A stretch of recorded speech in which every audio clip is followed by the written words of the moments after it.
ಹುರುಳಿಗೆ ಜೀರಿಗೆ, ಮೆಣಸುಕಾಳು, ಮೆಂತ್ಯಕಾಳು, ಒಣಮೆಣಸಿನ್ಕಾಯಿ, ಕರಿಬೇವು ಎಲ್ಲ ಹುರ್ಕೊಂಡಾಗಿದೆ. ಇದ್ರೊಳಗೇ ಈಗ ಇದನ್ನು ಎಲ್ಲ ಮೂಲಂಗಿ ದಂಟು, ಈರುಳ್ಳಿ ದಂಟು, ದಂಟಿನ ಸೊಪ್ಪು, ಸೌತೆಕಾಯಿ ಸಿಪ್ಪೆ ಎಲ್ಲ ಇದೆ. ಇದೆಲ್ಲ ಬಾಡಿಸ್ಕೊಂಡಾದ್ಮೇಲೆ ಆಮೇಲೆ ಇವೆಲ್ಲ ಹುರ್ಕೊಂಡಿದ್ದೆಲ್ಲ ಮಿಕ್ಸಿಗೆ ಹಾಕ್ಕೊಂಡು ಆಮೇಲೆ ಮೊಸರು ಒಗ್ಗರಣೆ ಹಾಕಿರೋದನ್ನು ಕೈ ಹಾಕ್ಬಿಟ್ಟು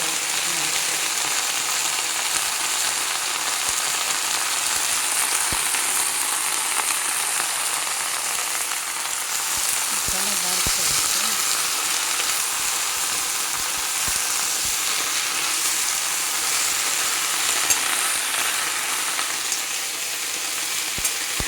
ಆಮೇಲೆ ಇದನ್ನು ಈರುಳ್ಳಿದು ದಂಟು ಗಿಡ ಇರುತ್ತಲ್ಲ ಅದ್ರದ್ದು ಸಣ್ಣಗೆ ಮಾಡಿ ರೊಟ್ಟಿ ಕೂಡ ಹಾಕ್ಬೋದು. ಖಾಲಿ ಪೆಟ್ಟಿಗೆ ಹಾಕಿದ್ರೆ ಚೆನ್ನಾಗಿರುತ್ತೆ, ಒಗ್ಗರಣೆ ರೊಟ್ಟಿಗೆ ಹಾಕಿದ್ರೆ ಚೆನ್ನಾಗಿರುತ್ತೆ, ಯಾವ್ದಾರ ಬಾತಿಗೆ ಹಾಕಿದ್ರೆ ಚೆನ್ನಾಗಿರುತ್ತೆ.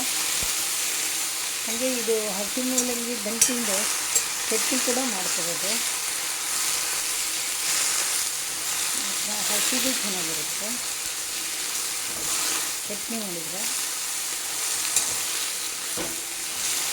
ಎಲ್ಲ ಚೆನ್ನಾಗಿ ಬಾಡಾದ್ಮೇಲೆ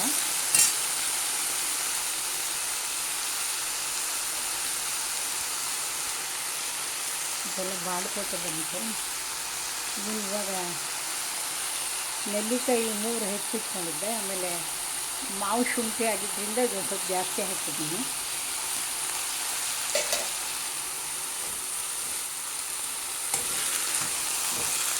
ಶುಂಠಿ ನೆಲ್ಲಿಕಾಯಿಯನ್ನು ಇದನ್ನು ಫ್ರೈ ಮಾಡಬೇಕು ಅನ್ನೋದೇನಿಲ್ಲ, ಹಸಿದನ್ನು ಹಾಕ್ಕೋಬೋದು ಮಿಕ್ಸಿಗೆ.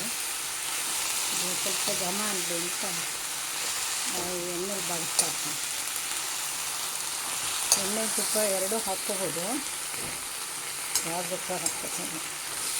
ಆಮೇಲೆ ನಿಮ್ಮಿಷ್ಟು ಬಂದು ಸೊಪ್ಪು ಚಿಗುರು ಸೊಪ್ಪು ಇದ್ದಾಗ ತುಂಬ ಚೆನ್ನಾಗಿರುತ್ತೆ ತಂಬುಳಿ. ಆವಾಗ ನಾರು ಬಾಯಿಗೆ ಸಿಗಲ್ಲ. ಎಲ್ಲ ಚಿಗುರು ಕೂಡ ಮಾಡ್ಬೋದು. ಎಲ್ಲ ಥರ ಸೊಪ್ಪು ಇದೆ ಇವಾಗ. ಈ ಕಾಡು ಸೊಪ್ಪೆಲ್ಲ ಔಷಧಿಗೆಲ್ಲ ಬರುತ್ತೆ. ಉತ್ತರಾಣಿ, ಆಮೇಲೆ ಮಲ್ಲಿಗೆ ಕುಡಿ, ಗಂಧದ ಕುಡಿ, ಎಲ್ಲ ಕುಡಿಗಳು ಬರ್ತವೆ. ಮಧ್ಯಾಹ್ನದ ಮಲ್ಲಿಗೆ ಕುಡಿ, ಆಮೇಲೆ ಜಾಜಿ ಹೂ ಬಿಡುತ್ತಲ್ಲ ಬಳ್ಳಿದು, ಅದ್ರ ಕುಡಿನೂ ಚೆನ್ನಾಗಿರುತ್ತೆ.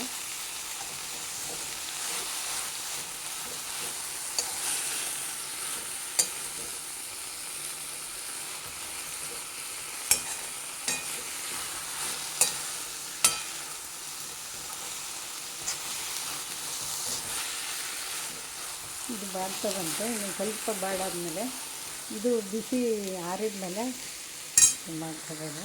ಈ ಮೊಸರಲ್ಲಿ ಹಾಕ್ಬಿಟ್ಟು ಆಮೇಲೆ ಕಲಿಸೋದು. ಕಾಯಿ ಒಂದು ಹಾಕಿಲ್ಲ, ಕಾಯಿ ಇದಕ್ಕೆ ಹಾಕೋದು. ಇದನ್ನು ಆಮೇಲೆ ಹಾಕೋಬೋದು. ಸ್ವಲ್ಪ ಹಂಗೆ ಮುಚ್ಚಿಟ್ಬಿಟ್ರೆ ಒಂದು 2 ನಿಮಿಷ ಮುಚ್ಚಿಟ್ಬಿಟ್ಟು